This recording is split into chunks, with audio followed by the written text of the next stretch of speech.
कहानी सिख जो जीवन बदल दे। एक राजा था जिसका नाम रामधन था। उनके जीवन में सभी सुख थे। राज्य का कामकाज भी ऐशो आराम से चल रहे थे। राजा के नैतिक गुणों के कारण प्रजा भी बहुत प्रसन्न थी और जिस राज्य में प्रजा खुश रहती है वहाँ की आर्थिक व्यवस्था भी दुरुस्त होती है। इस प्रकार हर क्षेत्र में राज्य का प्रवाह अच्छा था। इतने सुखों के बाद भी राजा दुखी था क्योंकि उसकी कोई संतान नहीं थी। यह गम राजा को अंदर ही अंदर सताता रहता था। प्रजा को भी इस बात का बहुत दुख था। वर्षों के बाद राजा की यह मुराद पूरी हुई और उसे एक पुत्र की प्राप्ति हुई। पूरे नगर में कई दिनों तक जश्न मना। नागरिकों को राजमहल में दावत दी गई। राजा की इस खुशी में प्रजा भी झूम रही थी। समय बीतता जा रहा था। राजकुमार का नाम नंदन सिंह रखा गया। पूजा पाठ एवं इंतजार के बाद राजा को संतान प्राप्त हुई थी, इसलिए इसे बड़े लाड प्यार से रखा जाता था। लेकिन अति किसी बात की अच्छी नहीं होती। अधिक लाड ने नंदन सिंह को बहुत बिगाड़ दिया था। बचपन में तो नंदन की सभी बातें दिल को लुभाती थी, पर बड़े होते होते यही बातें बदतमीजी लगने लगती थी। नंदन बहुत ज्यादा जिद्दी हो गया था। उनके मन में अहंकार आ गया था। वो चाहता था कि प्रजा सदैव उसकी जय जयकार करे, उसकी प्रशंसा करे। उसकी बात ना सुनने पर वो कोलाहल मचा देता था।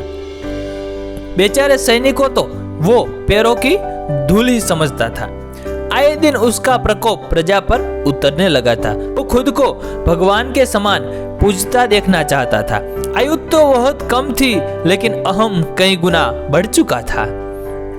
नंदन के इस व्यवहार से सभी दुखी थे। प्रजा आए दिन दरबार में नंदन की शिकायत लेकर आती थी, जिसके कारण राजा का सिर लज्जा से झुक जाता था। यह एक गंभीर विषय बन चुका था।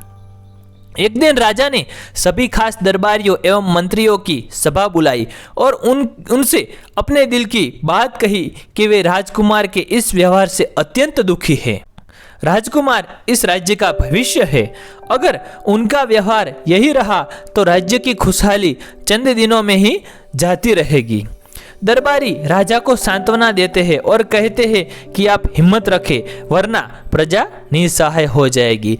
मंत्री ने सुझाव दिया कि राजकुमार को एक उचित मार्गदर्शन एवं सामान्य जीवन के अनुभव की जरूरत है। आप उन्हें गुरु राधागुप्त के आश्रम भेज दीजिए। सुना है वहां से जानवर भी इंसान बनकर निकलता है। यह बात राजा को पसंद आई और उसने नंदन को गुरुजी के आश्रम भेजा। अगले दिन राजा अपने पुत्र के साथ गुरुजी के आश्रम पहुंचे। राजा ने गुरु राधागुप्त के साथ अकेले में बात की और नंदन के विषय में सारी बातें कही। गुरुजी ने राजा को आश्वस्त किया कि वे जब अपने पुत्र से मिलेंगे तब उन्हें गर्व महसूस होगा। गुरुजी के ऐसे शब्द सुनकर राजा को शांति महसूस हुई और वे सहर्ष अपने पुत्र को आश्रम में छोड़कर राजमहल लौट गए।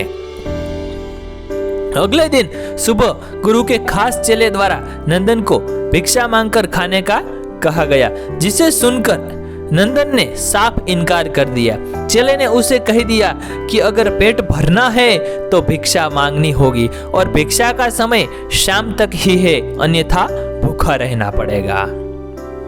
नंदन ने अपनी अकड़ में चेले की बात नहीं मानी और शाम होते होते उसे भूख लगने लगी, लेकिन उसे खाने को नहीं मिला। दूसरे दिन उसने भिक्षा मांगना शुरू किया। शुरुआत में उसके बोल के कारण उसे कोई भिक्षा नहीं देता था, लेकिन गुरुकुल में सभी के साथ बैठने पर उसे आधा पेट भोजन मिल जाता।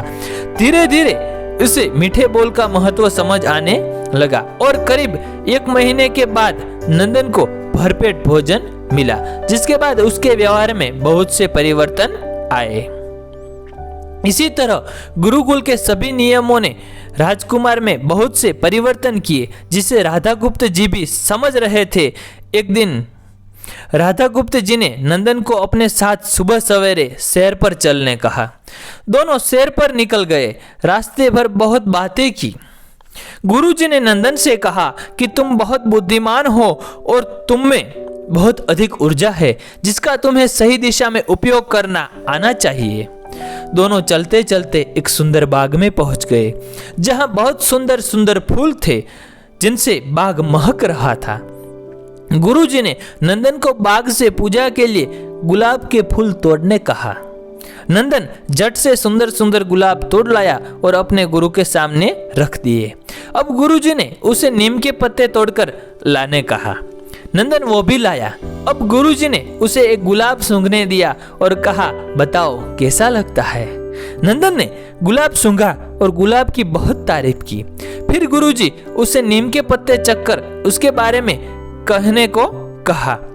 जैसे ही नंदन ने नीम के पत्ते खाए उसका मुंह कड़वा हो गया और उसने उसकी बहुत निंदा की और जतर कतर पीने का पानी ढूंढने लगा। नंदन की यह दशा देख गुरुजी मुस्कुरा रहे थे। पानी पीने के बाद नंदन को राहत मिली। फिर उसने गुरुजी से हंसने का कारण पूछा।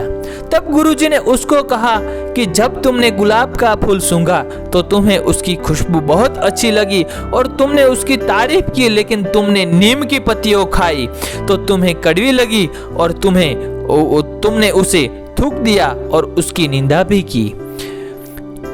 गुरुजी से नंदन को समझाया, जिस प्रकार तुम्हें जो अच्छा लगता है तुम उसकी तारीफ करते हो, उसी प्रकार प्रजा भी जिसमें गुण होते हैं उसकी प्रशंसा करती है। अगर तुम उनके साथ दुर्व्यवहार करोगे और उनसे प्रशंसा की उम्मीद करोगे तो वे यह कभी दिल से नहीं कर पाएंगे। इस प्रकार जहाँ गुण होते हैं वहाँ प्रशंसा होती है। नंदन को सभी बातें विस्तार से समझ आ जाती है और वो अपने महल लौट जाता है। नंदन में बहुत परिवर्तन आता है और वो बाद में एक सफल राजा बनता है। तो जान लेते हैं कि इस कहानी से हमें क्या शिक्षा मिलती है। गुरु की सीख ने नंदन का जीवन ही बदल दिया और एक क्रूर राजकुमार से एक न्यायप्रिय दयालु राजा बन गया। इस कहानी से हमें यही शिक्षा मिलती है कि हम में गुण होंगे तो लोग हमें हमेशा पसंद करेंगे, लेकिन अगर हम अवगुणी हैं तो हमें प्रशंसा कभी नहीं मिल सकती।